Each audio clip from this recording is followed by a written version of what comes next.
kampus itu ngajarin, of course nggak 100%, dia cuma punya sekian, untuk satu semester cuma punya sekian jam ngajarin kamu.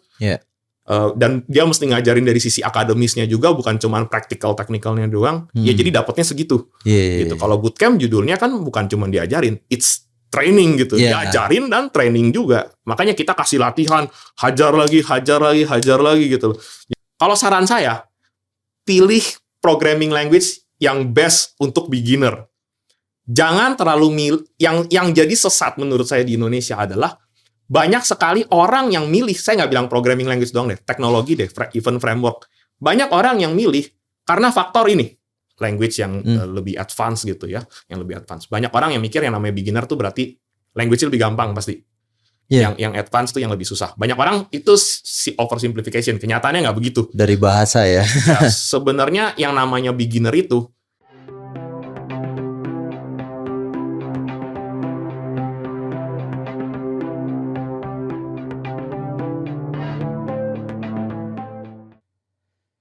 Hai Glips, ketemu lagi di Tech Convo dengan gua Putra. Pada kesempatan kali ini kita ketemu lagi nih sama Ko Bobby. Kita akan berbincang-bincang tentang IT dan tentang lifestyle IT.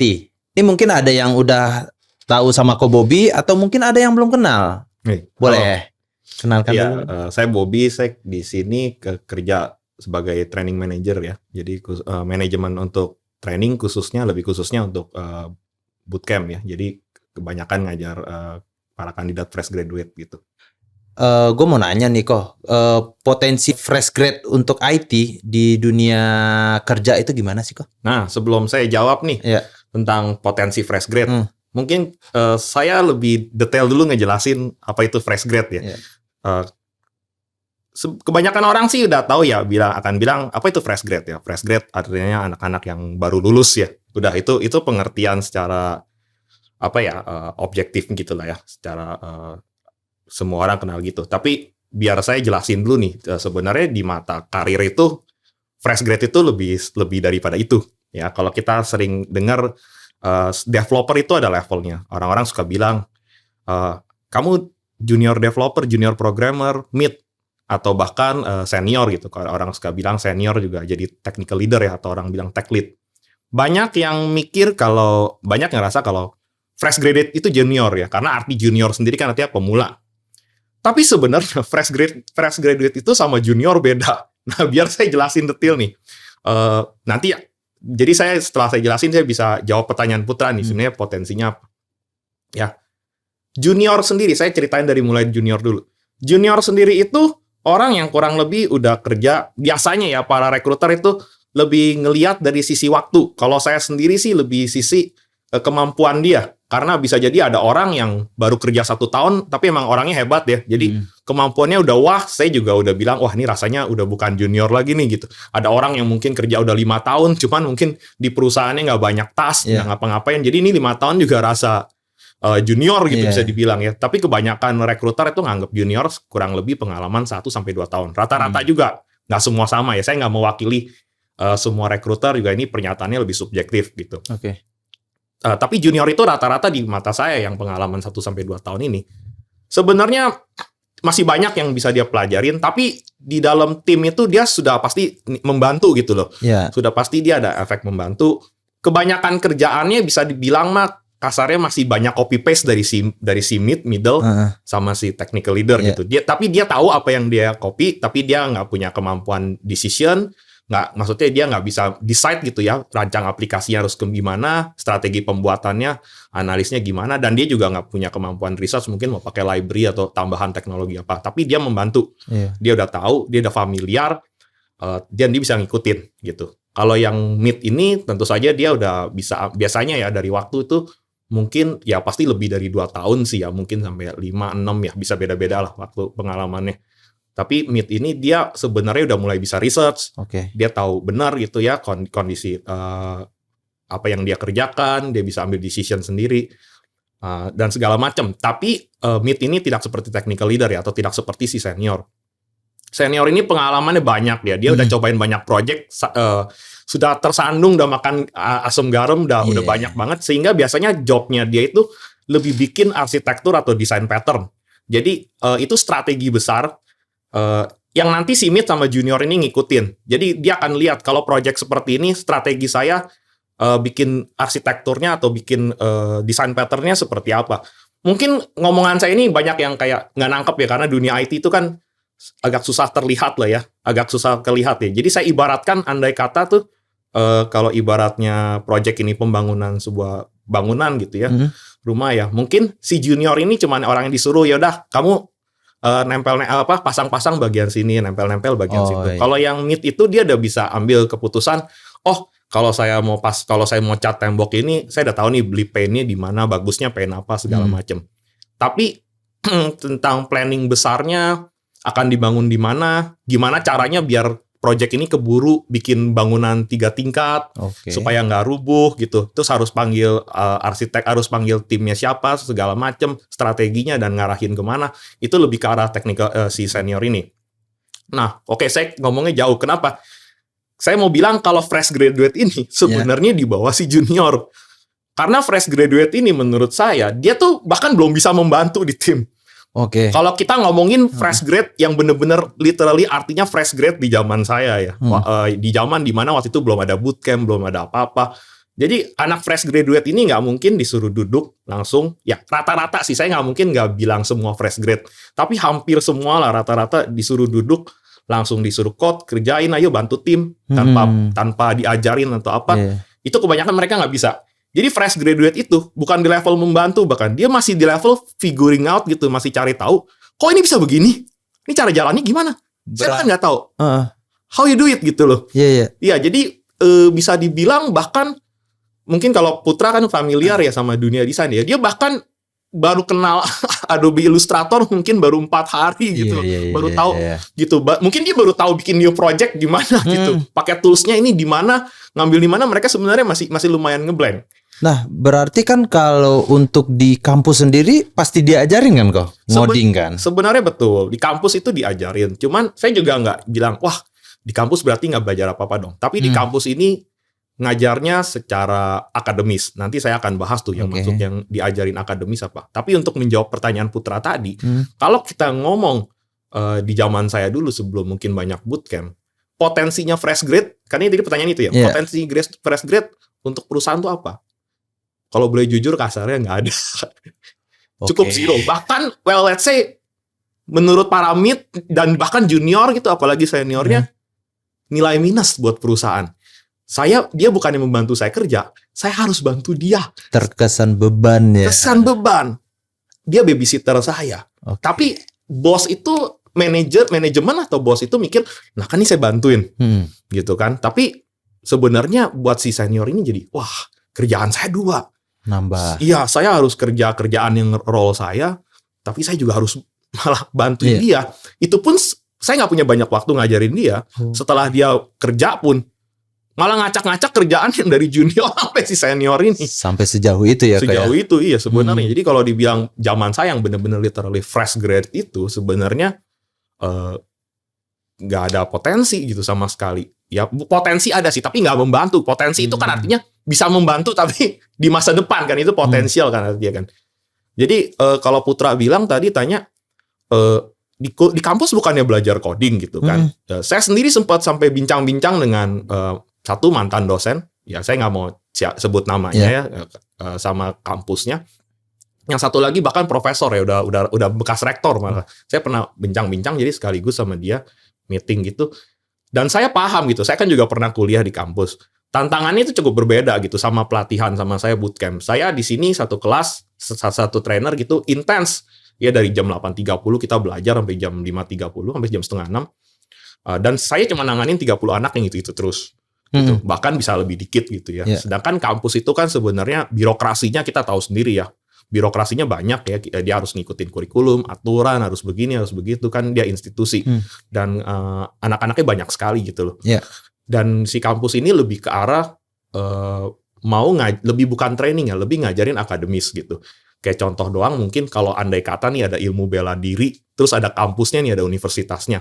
Mungkin lebih ke arah jurusannya atau fakultinya itu lebih ke arah bela diri. Lalu dia introduce macam-macam bela diri, asal usul bela diri ini kenapa?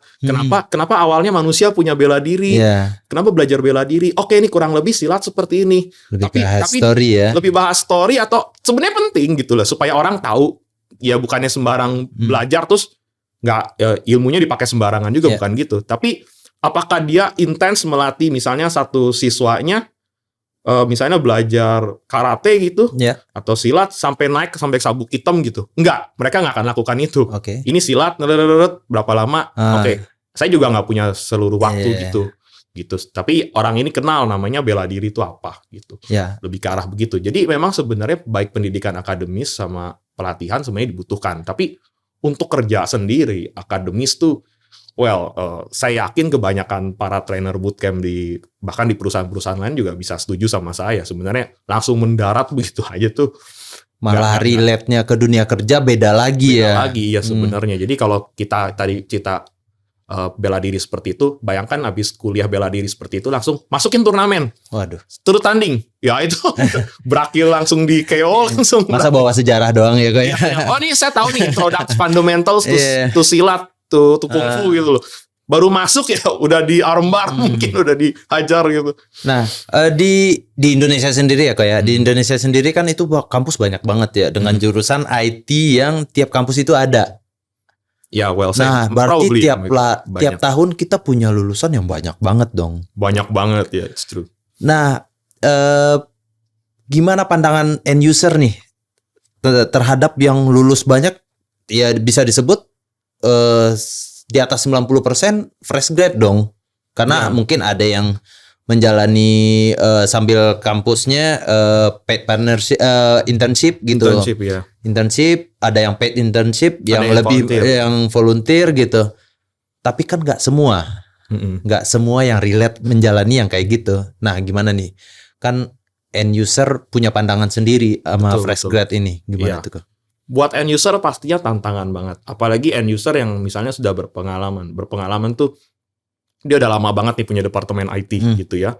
Dan dari tahun ke tahun mungkin pasti bahkan bukan tahun ya, mungkin dari bulan ke bulan mungkin butuh tambahan karyawan baru gitu ya. Kayak saya bilang di zaman saya dulu kan bootcamp nggak banyak. Ini tantangan banget dari end user karena gini. Lulusan banyak banget. Tadi kayak saya Putra bilang, saya nggak tahu apakah seluruh kampus punya faculty IT atau enggak. Tapi yang pasti fakultas IT jurusan programming ini cukup mainstream gitu ya. Kalau mungkin kalau bioteknologi kan cuma ada 1-2 kampus mungkin yang punya gitu kan. Kalau IT ini cukup umum lah, banyak banget gitu punya. Ya akhirnya benar itu tantangannya. Tantangannya adalah mungkin ribuan anak yang lulus. Tapi nggak mungkin kan kita butuh ribuan programmer di dalam perusahaan end user gitu. Di end usernya nggak mungkin butuh ribuan. Ya jadi rasanya harus cari 3 orang, satu kali ada resource plan, satu kali ada manpower planning, mungkin jumlah fresh graduate-nya let's say dari mungkin cuman 3 sampai berapa puluh gitu, tapi harus cari dari berapa ribu ini nih. Iya. Tantangan banget kan. Tantangan banget. Dan saya nge-interview sebanyak itu. Betul, dan dari 1000 itu pasti ada yang bagus bener dan ada yang sebenarnya jujur kacau banget gitu kan. Jadi buat mereka tuh challenge banget dan saya bisa ngerasain gitu pasti di sudut pandangnya end user nih exhausting banget, terutama kalau mereka dapet yang nilai minus tadi tuh, yang saya bilang fresh graduate-nya mungkin udah nggak ada potensi dan dia masih fresh graduate, jadi 2 kali nih emang fresh graduate-nya kurang bagus dan emang dia masih level nggak ada potensi. Jadi kan itu di mata user itu end user itu ini suatu investment yang beresiko sebenarnya, buang-buang waktu dia. Malah mungkin ngacaukan tim dia gitu kan yang sebenarnya udah going well gitu loh. Gitu kan, gitu. Dan mungkin bisa ngancurin mood-mood yang senior yang itu juga loh. Menghambat progres kita nih. Bos gimana sih dapetin fresh graduate-nya yang kayak begini gitu. Jadi yang selama ini end user itu lihat seperti itu gitu loh. Itu juga nanti pasti saya cerita alasan adanya bootcamp ya kurang lebih karena hal itu gitu. Iya, saya juga sering ketemu yang berisiko gitu, berisiko ngambil fresh grad tapi urgent. Nah, lebih bikin tinggi potensi resikonya lagi kan. Kadang ada beberapa startup yang saya lihat jalannya begitu. Cuma mungkin dari punya 1000 senior kali ya atau 500 senior ada urgent yang 10, masih bisa lah gitu mungkin kok. Cuma kan nggak terjadi di semua ini kan, nggak terjadi di semua perusahaan gitu. Nah, tapi perusahaan di Indonesia banyak yang support nggak sama fresh grade ini kok?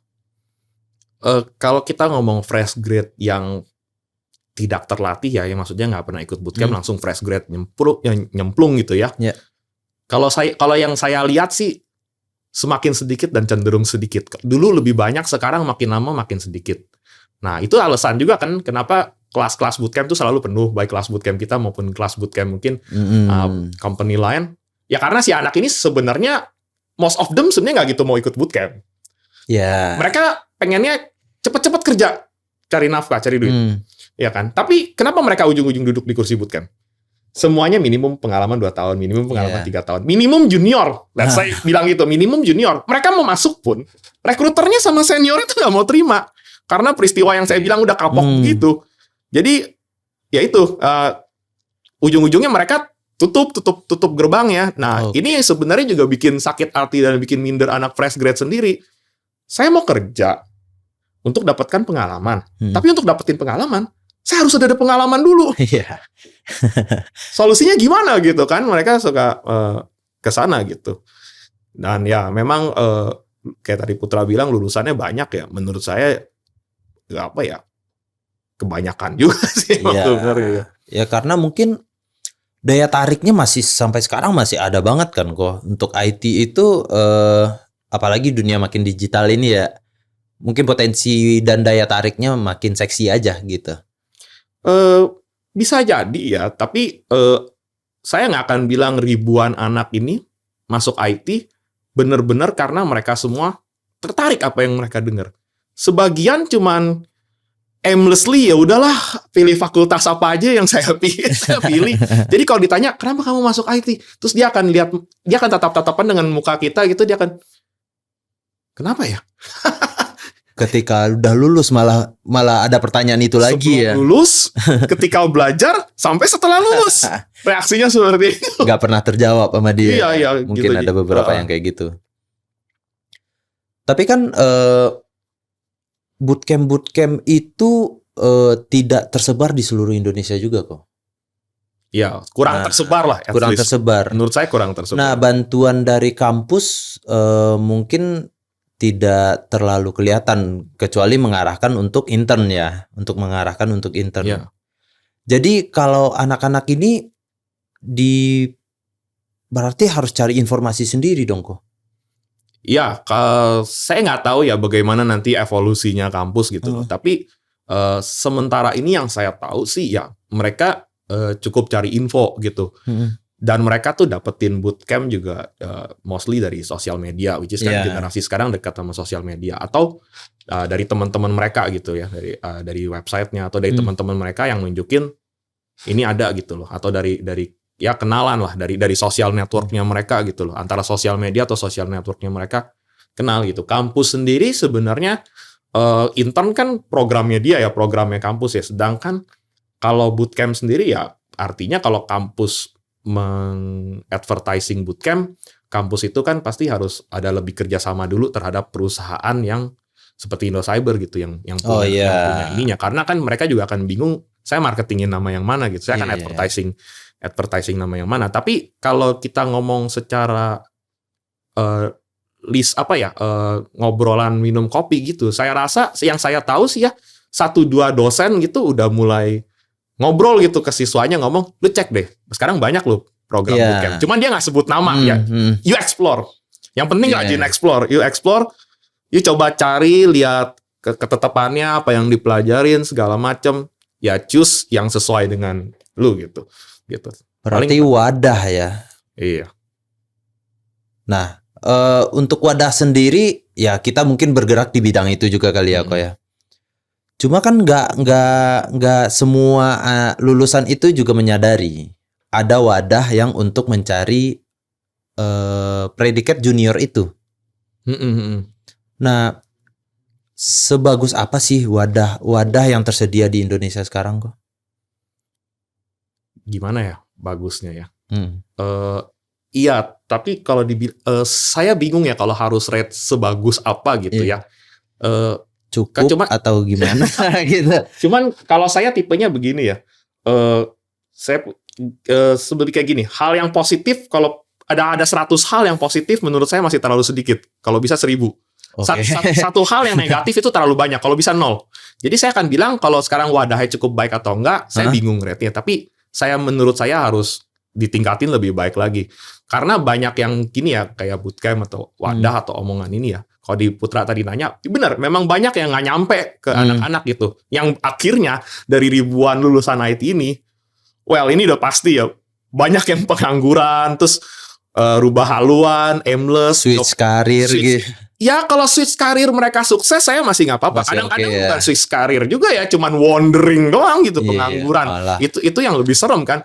Gitu, jadi pengangguran terus mereka jadi beban buat keluarganya, ya beban juga buat negara sebenarnya gitu kan. Kok anak muda, pintar, berpotensi, nggak tahu mereka, ya rasanya apa ya, kayak sebenarnya sih saya agak prihatin, kasihan juga gitu kalau anak-anak ini jadi harus kayak kreatif mencari wadah ini gitu ya, kemana gitu, saya harus ngapain, mereka bingung harus di mana gitu. Nah sebenarnya salah satu yang saya mau sampaikan di podcast ini juga gitu, ya hopefully ya mereka dengar gitu, jadi tahu gitu kondisi sekarang kayak gimana gitu, jadi start doing research lah, terutama yang udah mau lulus gitu, kemana gitu, jangan lulus dapat ijazah lalu I'm just going to sit gitu, sit here, sleep di rumah gitu, terus cuman apply job street, job DB gitu atau LinkedIn.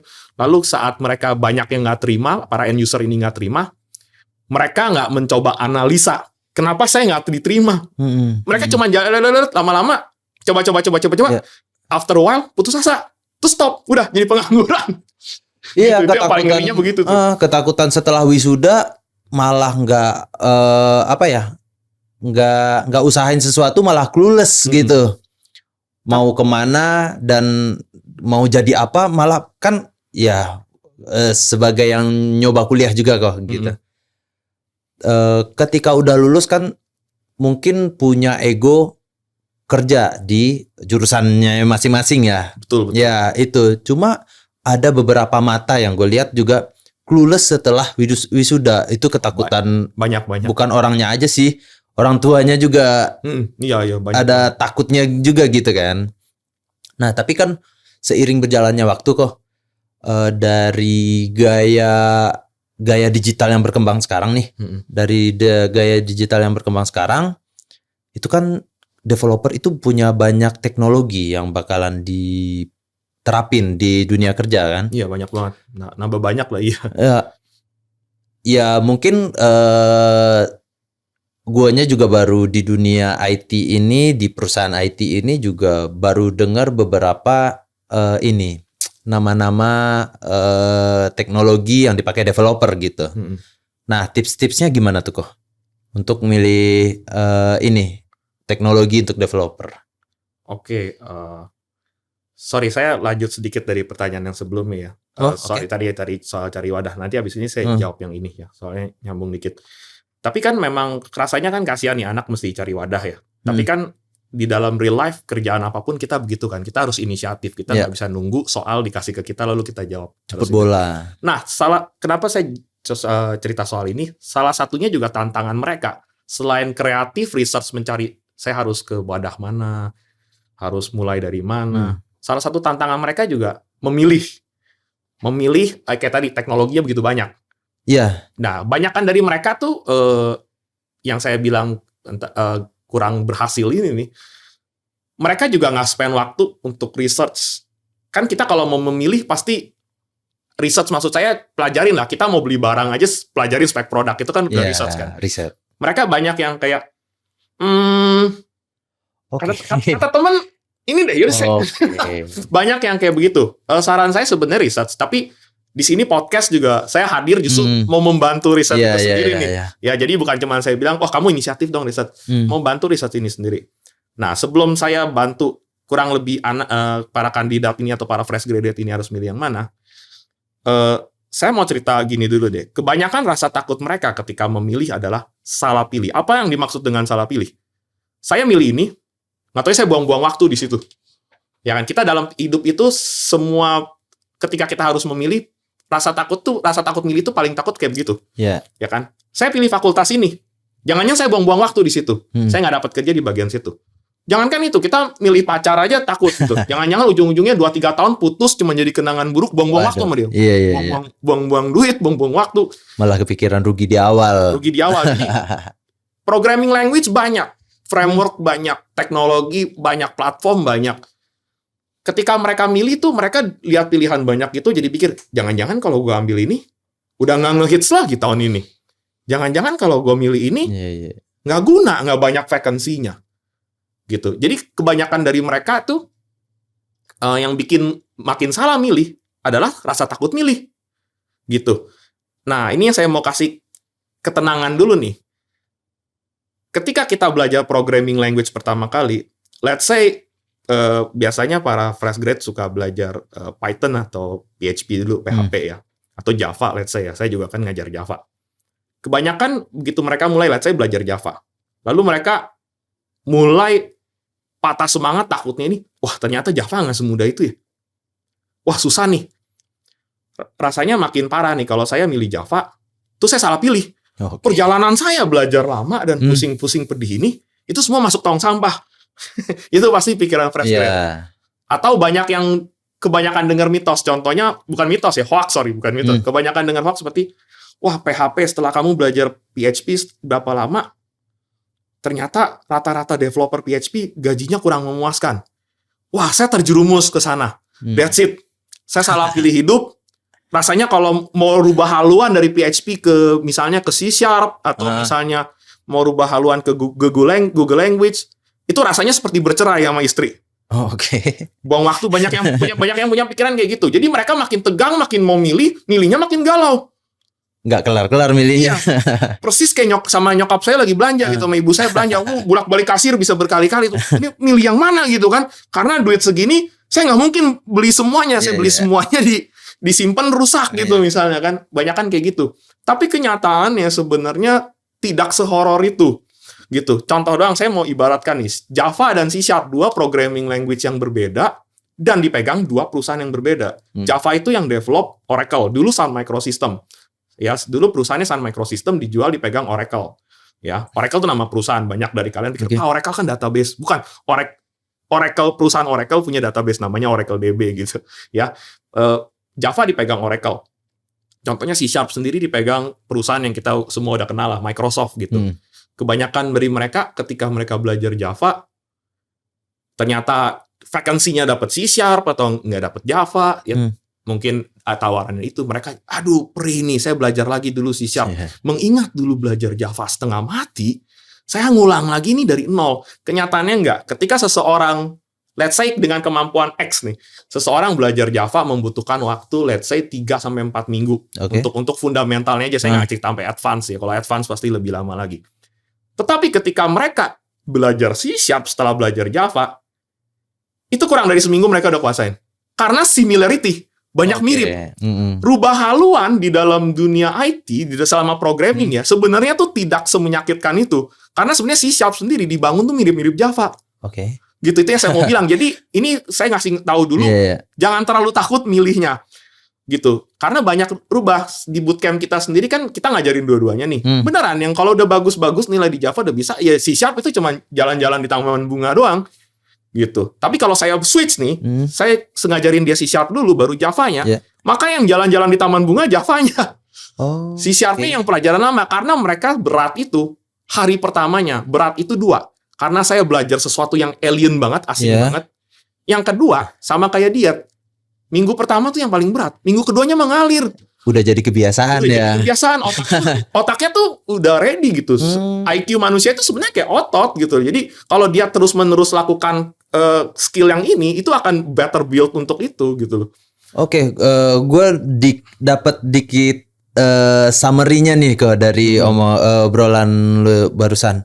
Berarti dari kampus itu bukannya nggak diajarin fundamental ya, cuma nggak direlatin fundamental kali ya. Kalau saya bilang diajarin fundamental, cuma tidak dilatih dan diajarkan itu beda. Contohnya seperti kayak Putra juga familiar ya, atau sebagian mungkin kalau desainer familiar, Adobe Photoshop atau Illustrator misalnya. Iya. Kalau diajarkan itu artinya kita nonton video tutorial beberapa jam, itu diajarkan. Iya. Tapi apakah langsung jago? No, itu ketika kalian bikin project, desain itu dilatih namanya. Iya. Yang beda kan dilatih sama diajarin beda kan gitu loh. Which is kita butuh dua-duanya. Nah, kampus itu ngajarin, of course nggak 100%, dia cuma punya sekian untuk satu semester cuma punya sekian jam ngajarin kamu. Dan dia mesti ngajarin dari sisi akademisnya juga, bukan cuma practical technicalnya doang. Ya jadi dapatnya segitu. Gitu. Kalau bootcamp judulnya kan bukan cuma diajarin, it's training gitu. Diajarin dan training juga. Makanya kita kasih latihan, hajar lagi gitu loh. Jadi emang yang dunia kerja butuhkan di itu. Dan setelah bootcamp berapa bulan pun, setelah mereka latih, mereka walaupun judulnya fresh grade, tapi sebenarnya fresh grade rasa junior. Itu yang asiknya bootcamp. Dan mereka setelah latihan keras itu pun baru rasa junior gitu loh. Setidaknya sudah terlepas dari belenggu yang saya maksud fresh grade sebagai nilai minus di perusahaan. Jadi gitu. Pas dia fresh graduate, visionnya udah sampai ke junior nih, tempaannya udah gitu. Jadi bukannya nggak berat, cuma udah biasa ngejalaninnya kali udah ya. Biasa ngejalanin. Nah, lanjut lagi nih soal tadi kan saya bilang untuk nggak tegang ya pilih teknologi pertama. Oke, sekarang saya udah mulai relax, tapi saya tetap bingung nih, pilihan begitu banyak. Pilih yang mana? Kalau saran saya, pilih programming language yang best untuk beginner. Jangan terlalu yang jadi sesat menurut saya di Indonesia adalah banyak sekali orang yang milih, saya nggak bilang programming language doang deh, teknologi deh, even framework. Banyak orang yang milih karena faktor ini. Yang pertama, ini banyak sekali orang Indonesia milih karena ini menurut saya salah ya. Tapi again ini pandangan saya. Yang pertama, lihat yang lagi tren sekarang apa. Oh iya. Saya milih pokoknya yang lagi kata-kata orang ngehits. Apaan tuh yang terkenal? Saya nggak tahu. Pokoknya everybody bicarain itu, saya mau itu. Itu yang pertama. Yang kedua, dia milih yang kata teman-teman dia cenderung gajinya tinggi. Waduh. Ya. Terinfluence ya. Influence-nya ke sana. Jadi ketimbang saya bilang ya best untuk beginner, mereka milih begitu. Kalau saya bilang contohnya Python sama Java best untuk beginner, PHP juga. Nanti duitnya gimana Pak Bob? Nanti duitnya gimana kok Bob? Nanti potensi cari duitnya gimana?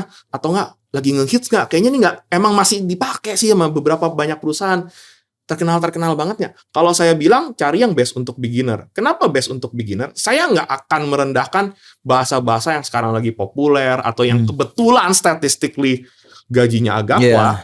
Saya nggak merendahkan itu. Semua itu semua bagus ya, teknologi rata-rata bagus ya. Ada lah yang ketinggalan zaman dikit tapi rata-rata lumayan bagus.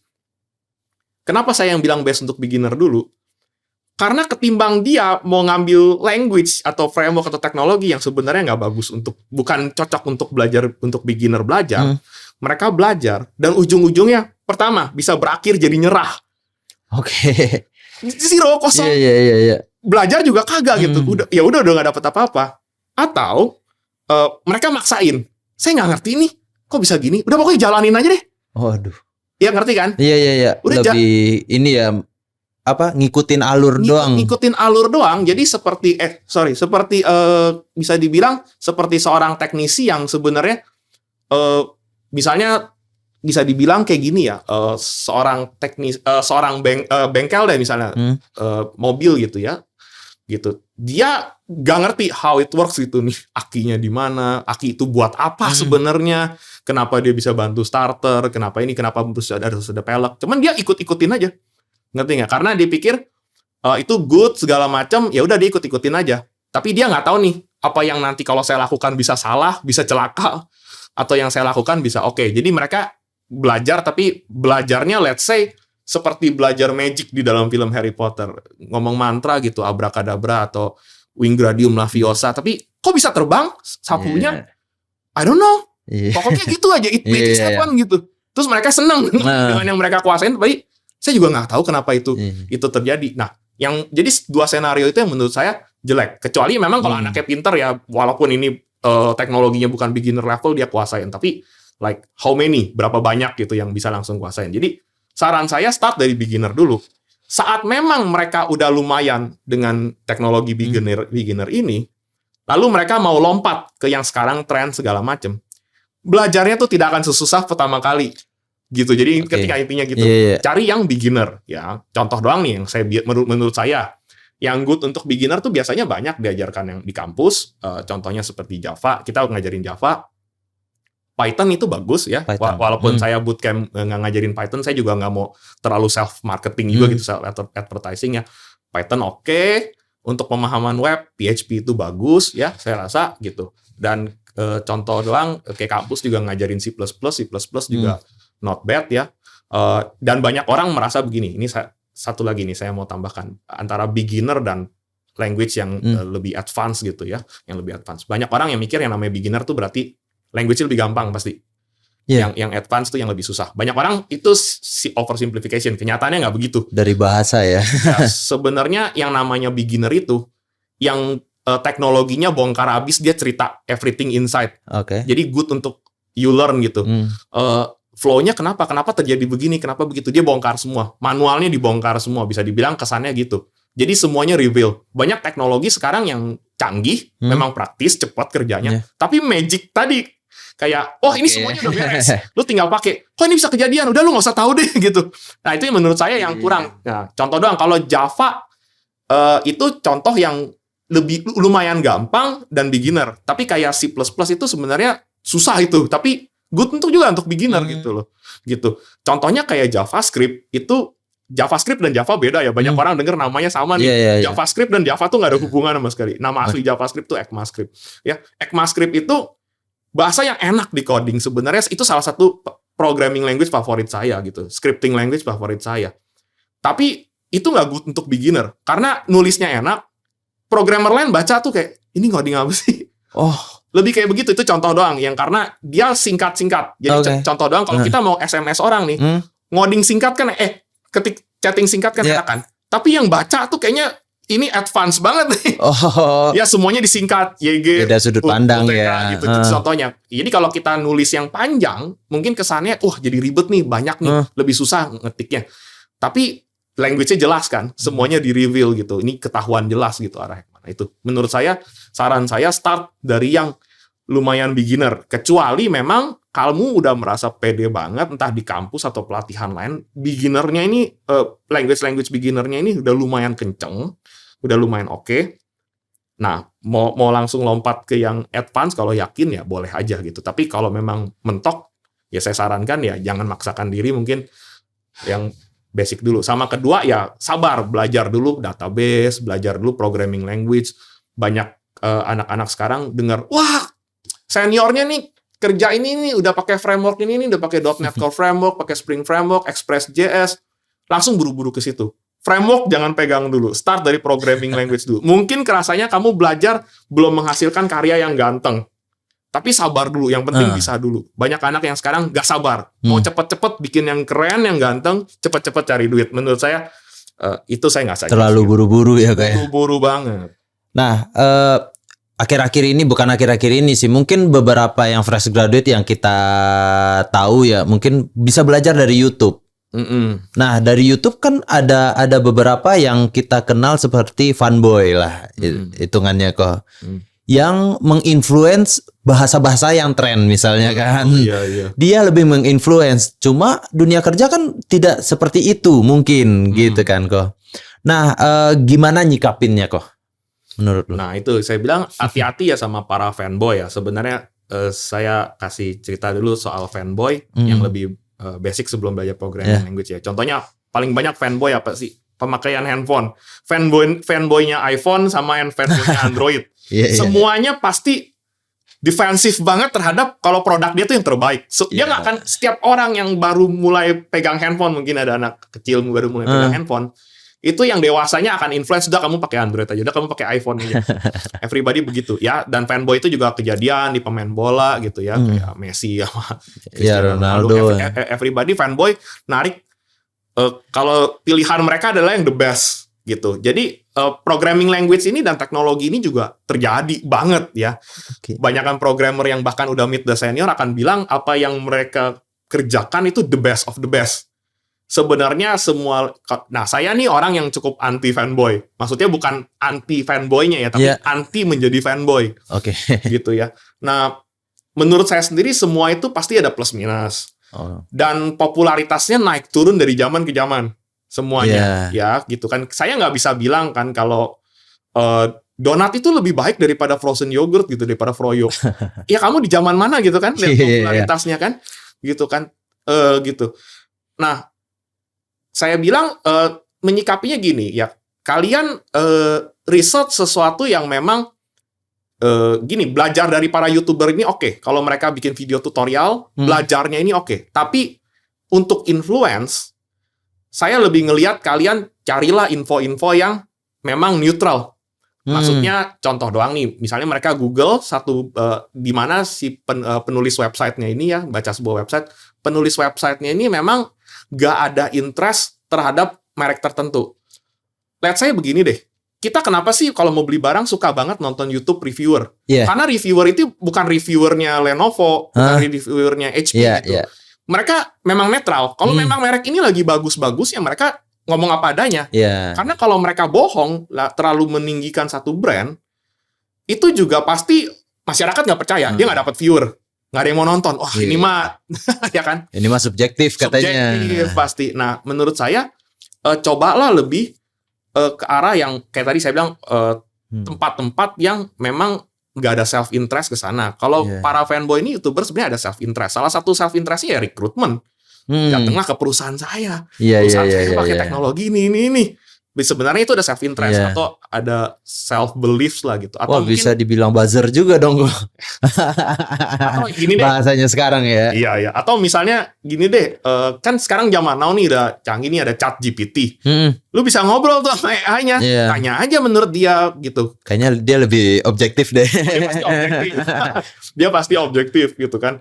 Walaupun dia punya Microsoft ya, tapi dia pasti lebih objektif gitu. Bisa diobrolin di situ. Dan menurut saya harusnya salah satu perwakilan yang paling bersifat objektif ini adalah dosen-dosen di kampusnya. Ya jangan sampai nih dosen jadi fanboy juga menurut saya. Gitu kan, mereka lebih dewasa gitu, bisa ngejelasin, oh kondisinya sekarang nih begini. Tapi jangan menginfluence anak-anak untuk lebih ke arah, oh kamu harus begini aja, yang itu ditinggalin gitu. Kalau menurut saya sih lebih ke arah gitu. Mereka jelasin, tapi kasih liberty ke anak-anak untuk ya you choose gitu loh. Dia memilih ya kok ya. Dan jangan pernah takut buang waktu dalam salah pilih gitu. Kita aja nih contoh doang ya, kalau mau dibilang buang waktu sendiri aja. Kita berdua nih, pernah sekolah gitu ya. Pasti pernah belajar fisika sama biologi. Kita nggak pakai kan sekarang di hidup kita. Kalau kita pikir-pikir, belajar fisika sama biologi berapa tahun tuh. Terus kita harus sekarang stres, depresi. Iya, mulai dari gila, dulu kita buang waktu nih berapa tahun bikin gini kan nggak mungkin juga gitu. Dari sekolah menengah sampai SMA gitu kan. Iya. Eventually kan manusia pasti dalam hidupnya ada buang waktu lah, dan itu hal yang biasa sebenarnya, bukan hal yang harus kalian stresin banget. Gitu, contoh dong. Nah, kan ada belajar dari YouTube nih kok. Tapi kan vendor-vendor juga menawarkan nih belajar sambil mencari kerja kan. Ya, kita namakan itu vendor kan kok. IT consultant atau vendor. IT consultant atau vendor gitu. Nah, menurut lu gimana cara menyikapi vendor itu jadi batu lompatan kok untuk karir, jenjang karir lah, karir path? Of course, vendor itu salah satu badan perusahaan yang paling mainstream, paling sukses dan paling banyak jadi sebuah batu lompatan ya, jadi stepping stone para fresh grade muda ini, kandidat muda ini. Kenapa? Yang pertama nih, kayak tadi saya bilang, trennya para end user ini kan takut ya, karena mereka pengen anak-anak ini udah langsung jadi karyawan, investment saya.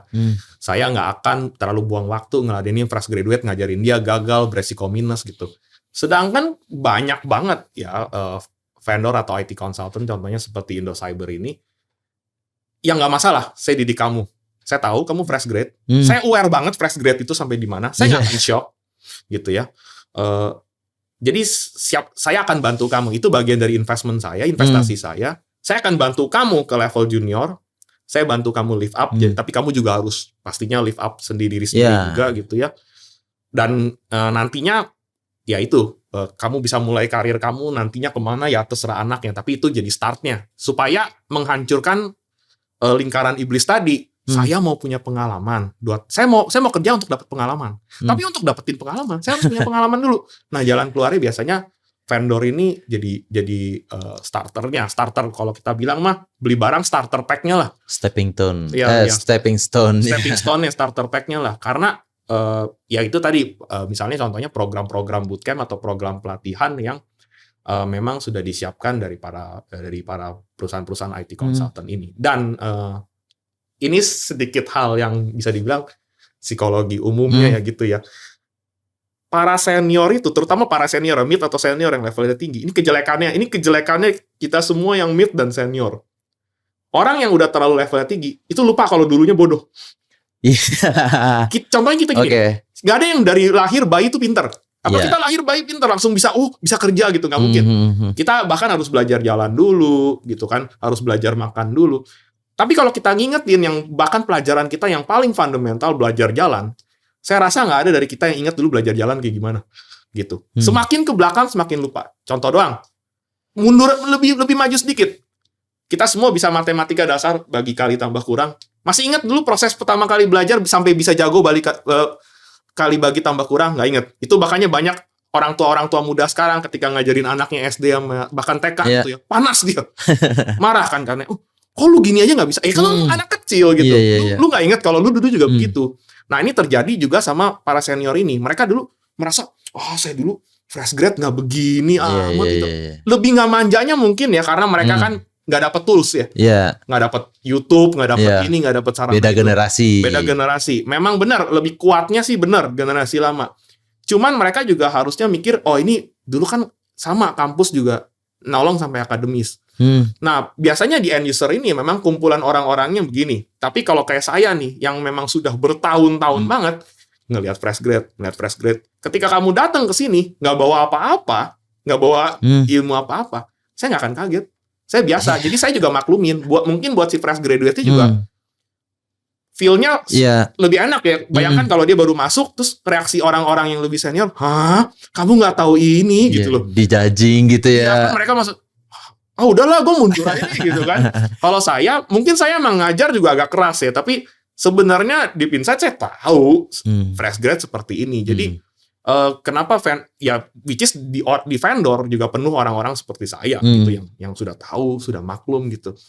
Jadi menurut saya ya itu good place to start ya, karena kita udah saling memaklumi, kita memfasilitasi dan menyediakan gitu, atau perusahaan-perusahaan yang mungkin bukan vendor, bukan konsultan, tapi perusahaan pelatihan gitu kan, ada yang khusus ngelatih. Mereka pasti udah fully aware siapa kamu gitu contohnya.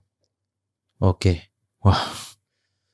Berat juga ya jadi fresh grade yang tidak tahu apa-apa ya kayak. Berat. Iya. Sebenarnya semuanya berat sih, dari si fresh grade sampai senior berat. Masing-masing kayaknya ada beban gitu pasti. Ya tapi namanya kerja, cari nafkah ya, kalau nggak berat sih ya nggak mungkin gitu. Kita semua ngalamin berat, dari si junior sampai atas pasti sama-sama berat gitu. Niat.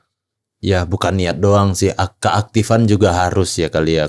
Karena ya fresh graduate itu belum sesuatu yang jadi dipandang orang ya. Ya bukannya merendahkan, cuma harus lebih termotivasi kali ya kayak. Iya, harusnya dengan begitu ya lebih maksudnya banyak orang kan kalau kita bilang ditakut-takutin nih saya jadi minder. Sebenarnya bukan mau nakut-nakutin jadi minder. Dikasih tahu begini biar you fully aware, fully prepared gitu. Jadi kalau melihat ada sesuatu yang jadi tantangan besar di depan, daripada kita bersifat takut ngumpet, kan harusnya lebih ke arah you persiapkan diri gitu kan gitu. Nah, kita udah di pertanyaan terakhir aja nih kok. Oke. Nggak berat-berat juga sih kok, nggak yang kayak tadi. Tips dan triknya aja. Jadi fresh grade akan memasuki dunia kerja nih. Oke. Tips dan trik pertama, ya ini saya juga dapat pengalaman dari interaksi dengan anak-anak kandidat yang mungkin kalau ada kesempatan nanti podcast sama Putra juga bisa dibahas. Ini saya ada satu case seperti ini. Saya juga nggak mau sebut nama. Ini asli nih, lulus seorang fresh grade ya, baru lulus ya. Saya tanya sama dia begini, simple aja. Kamu ke kampus, perjalanan dari rumah ke kampus berapa lama? Lalu dia bilang sekian jam gitu atau sekian menit ya. Oke. Di kampus standby di kelas, dengar lecturer, dengar dosen segala macam, belajar di lab berapa lama? Seminggu. 1 harinya sekian jam, terus dihitung-hitung. 1 minggu segini. Terus saya tanya ke dia, oke, ini kamu udah total sekian jam, berarti dalam waktu 1 minggu, waktu yang kamu invest untuk kebutuhan kuliah kamu sekian jam atau lebih? Terus dia jawab, cuman sekian jam. Saya ketawa gitu. Emangnya kamu nggak bikin tugas, nggak belajar di rumah? Terus dia bilang, oh belajar, bikin tugas lah. Ya kalau gitu nggak mungkin sekian jam doang. Iya. Nggak mungkin total pulang pergi sama standby kelas doang. Pasti lu 1 minggu ada plus jamnya Ada lagi dong. plus. Oh ada. Oke, kalau gitu berapa jam saya tanya? Saya mau tahu fully invest waktunya berapa. Gitu, dia nggak nangkep pertanyaan saya awalnya. Terus dia cerita, yang ini yang bikin saya kaget. Ini saya syok banget gitu. Dia bilang dalam waktu 1 minggu dari Senin sampai Minggu nih ya, saya cuma mau invest 1 minggu ya, 5 jam untuk kebutuhan kampus. Itu saya syok banget. 5 jam. 5 jam, 1 hari, 5 jam. 1 minggu tuh 7 hari. Iya. Artinya dalam 1 hari saya akan spend cuman less than 1 hour, kurang dari 1 jam untuk belajar atau bikin tugas. Saya kaget, saya kan lulus. Kamu lulus, yakin kamu spend segitu jam? Apa nih kampus kamu nggak terlalu gampang gitu? Atau memang bisa? Coba pikirin, saya tanya anak-anak yang lain. Kalau kamu berapa? Ada yang jawab 20, ada yang jawab 40 gitu kan, berapa jam. Terus waktu yang kamu tersisa berapa? Oh, masih banyak. Tuhan tuh kan baik kan, kasih waktu kita 1 hari 24 jam kan. Kamu masih banyak. Sisanya kamu ngapain? Check out sosial media, nonton YouTube yang lucu-lucu, nongkrong cantik gitu kan. Tips dan trik dari saya, kampus itu tentu kita penting, ijazah, sertifikat, belajar. If you still have time, invest untuk research, belajar. Sekarang ini nggak susah. Kayak tadi Putra bilang, YouTube, Anda cuma bermodalkan internet, banyak yang ngajar di situ. Wah, hebat-hebat nih para developer senior yang baik-baik banget, mau sengaja video editing, meluangkan waktu untuk ngajarin kamu. Andai kata kamu nggak ketemu pelajaran yang pas di YouTube, kamu bisa kayak ke Udemy, Pluralsight. Udemy itu satu pelajaran itu bisa sampai ratusan jam, sampai 80 ratusan jam. Ngajarin kamu bisa kamu nggak harus langsung kelarin itu dalam waktu berapa hari. Itu dia sering banget diskon, paling cuman keluar 100.000 gitu. Kamu sendiri main game mobile, beli gacha itu, wah ada yang sampai juta-jutaan. Kalau kamu memang serius terhadap karir, itu investment yang gampang. Maksud saya mulailah belajar, jangan cuma ngandelin dosennya doang, research. You mau apa? Andai kata nggak suka dengan language ini pun, mundur, itu tenang masih sambil kuliah, coba lagi yang lain. Bisa belajar sendiri. Perfect nggak? Enggak. Tapi nanti pada saat kalian di bootcamp, nilai kalian tuh udah akan spektakuler, udah bagus banget, prepare, dan kelolosan di setiap bootcamp pun udah nggak susah. Jadinya keren, udah di kampus diajarin, you self-learning, belajar sendiri, ya, yang which is sekarang fasilitasnya banyak banget. Kalau saya dulu mesti ngorek-ngorek di buku, di Gramedia, bayarnya juga lebih mahal gitu ya, toko buku gitu. Sekarang tuh enak, buku-buku juga sekarang cenderung murah, kita bisa beli di marketplace gitu. Pokoknya fasilitas, kalau Anda mau belajar sekarang tuh fully access, bisa apa dari temen minta, PDF download gratis. Ya banyak banget kalau memang niat belajar. File banyak ya kayak. Banyak gitu. Kalau kalian memang niat memang mau belajar, banyak, dan itu tidak akan sia-sia. Uang kita dulu belajar fisika biologi yang kita nggak pakai di kerjaan kita aja, kita nggak nangis-nangis amat gitu loh. Tetap ilmu lah, tetap oke gitu. Kenapa you harus takut invest di situ, meanwhile you buang-buang waktu untuk kegiatan-kegiatan yang aneh gitu. Yang menurut saya gini, waduh Pak, saya kan mau live, saya butuh hobi. Oh, nggak apa-apa, tentu saja, siapa yang bilang kamu nggak boleh ngerjain hobi gitu. Tapi hobi itu seperti apa? Mungkin ada yang main bola, ya let's say main game juga masih hobi, nonton film gitu. Tapi kalau you scrolling sosial media seharian, ngelihat how is my friend, kok nyinyir gitu kan, lihat orang udah gini, itu you wasting time di sana, you nggak nangis gitu loh. Kenapa lu harus takut banget wasting time untuk explore, belajar sendiri gitu? Lu 3 hal gitu loh, lu belajar di kampus, lu belajar sendiri di bootcamp, itu kombinasinya tuh udah wah banget. Nanti pada saat kerja, kamu di antara para fresh grad juga salah satu yang bakal jadi paling ready. Explore di sana, tanya, ngobrolin. Dan ketika kamu di kampus, jangan bergaul cuman sama teman-teman kampus doang. Cari temennya yang udah kerja. Tanya perusahaan kamu pakai teknologi apa, kenapa begini, kenapa begitu. Ya, ini hoaxnya bener nggak? Coba cari tahu. Ketika ngumpul sama teman-temannya ngobrol, mungkin ketemu ada yang fanboy 1-2, pulang coba kita research di Google, di ChatGPT, korek. Bener nggak yang dia ngomongin 100%? Tes omongan kan. Kita kan jadi komunitas, kita kan harus jadi zaman yang lebih pintar gitu. Ketika orang kasih tahu, bukannya mentah-mentah langsung percaya. Kita tes, bener nggak? Ada 3-4 pihak yang ngomong kayak gini, yang ada self interest untuk bohongin saya lah, bisa dibilang. Paling bener gampang riset gitu. Sekarang ya. Sekarang riset gampang. Jadi kalau ditanya solusinya gimana, mungkin saya akan lebih seru kalau saya kembali ke zaman saya atau ke zaman sebelum saya gitu yang lebih tua. Gimana nih solusinya? Wah, itu lebih challenging. Kalau sekarang buka aja, mereka juga gimana ya, menurut saya para trainer ini baik di Pluralsight, Udemy segala macam ya, kalian lihat, tungguin harganya, mereka sering banget diskon gitu. Ya, banyak sumber gitu. Mereka tuh memang saya lebih lihat ada cari duitnya gitu, tapi dedikasi banget gitu. Memang benar-benar mau share ilmu, memang benar-benar mau ngajarin, mau bantu kamu. Karena mereka juga dulu, wah, saya juga sama. Kenapa saya mau ngajar? Saya pernah bilang gitu, saya panggilan. Karena dulunya ketika saya nggak ada yang support, saya juga sedih gitu. Saya pengen anak-anak sekarang ini nggak sesusah saya dulu. Tujuannya begitu. Jadi dan kebetulan zaman sekarang tidak akan membuat hidup kalian seribet itu. Sebenarnya ya yang gue lihat sebenarnya seperti itu kok. Mungkin tapi ada aja yang merasa susah ya di zaman-zaman yang udah ada ini gitu. Ya, gue juga nangkep kayak lu tadi nggak ada ruginya di invest di ilmu gitu.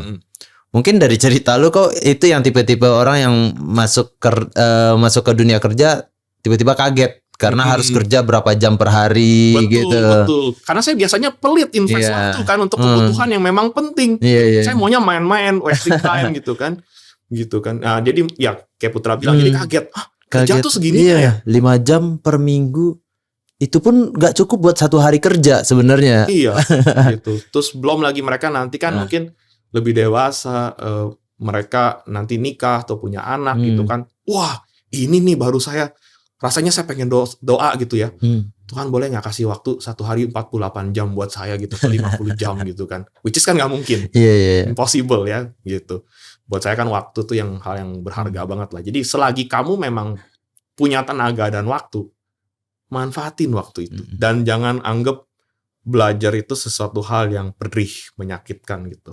Harus sesuatu yang seru gitu loh. Ya, dan kalaupun kamu mau istirahat, hobi, tentu saja saya juga nggak akan maksa kalian kultur yang kerja, belajar 24 jam. Nggak. Tapi kalau memang hobi, ada tindakan hobi yang mau menurunkan aktivitas stres, ya lakukan hobi itu ya. Seperti yang saya tadi bilang, permainan, nonton, itu turunnya aktivitas stres. Soalnya saya banyak ngelihat anak-anak sekarang tuh, dia ngelakuin hobi nggak, belajar nggak, wasting time akan sesuatu, tapi tetap stres, tetap stres, tetap depresi gitu kan. Tetap update work life balance ya. Iya, jadi kalau memang lu mau main, kata orang kan play hard gitu kan. Iya, play hard. Emang main, ini enggak gitu. Bener-bener mungkin ya datang ke kafe ya seharian bengong. Terus liatin sosmed, di mana ngeliatinnya sialnya juga ngeliatin orang-orang yang lebih cakep dari dia, lebih sukses dari dia, terus ngiri doang, makin depresi gitu. Makin stres sendiri. Gitu. Yuk, saya nggak bilang jangan main sosial media. Sosial media banyak hal yang bagus di dalam ya teman. Apa yang orang-orang lihat sekarang gitu? Apakah nontonin teman-teman yang flexing? Nah itu menurut saya itu baru truly wasting time gitu. Toxic sih kalau ada beberapa aktivitas itu dilanjutin terus, ya toksiknya balik ke diri sih kalau menurut gue sih. Betul, iya. Ya banyak yang gue lihat anak-anak kuliah itu anak fresh grad lah, tapi atau mau yang kelar gitu dari santai kuliahnya, play hard, play hard, tapi nggak work hard. Nggak ketemu. Kalau play hard nggak work hard, tabungannya habis. Iya. Sedangkan ya makin kesininya ya kita juga nyadari ya work hard, play hard ya nggak masalah. Tapi kita karena udah work hard kan. Betul. Iya. Ya. Thank you kok udah sharing buat kita juga, buat para fresh grad juga. Wah banyak insight yang perlu ya di gue juga perlu, di para fresh grad juga perlu. Oke, thank you udah nyaksiin konten ini. Jangan lupa tonton next video atau video-video kita yang lainnya. Dan thank you juga udah Ko Bobby udah sharing bersama kita. kayaknya Ko Bobby masih ada yang pengen dibahas deh. Bisa kali ya kita next episode atau episode kapan kita diskusi lagi. Jangan lupa cek website kita di indocyber.co.id untuk mengetahui produk-produk kita atau kegiatan-kegiatan kita ke depannya. Dan jangan lupa juga follow Instagram kita di indocyber.id. See ya, Grips!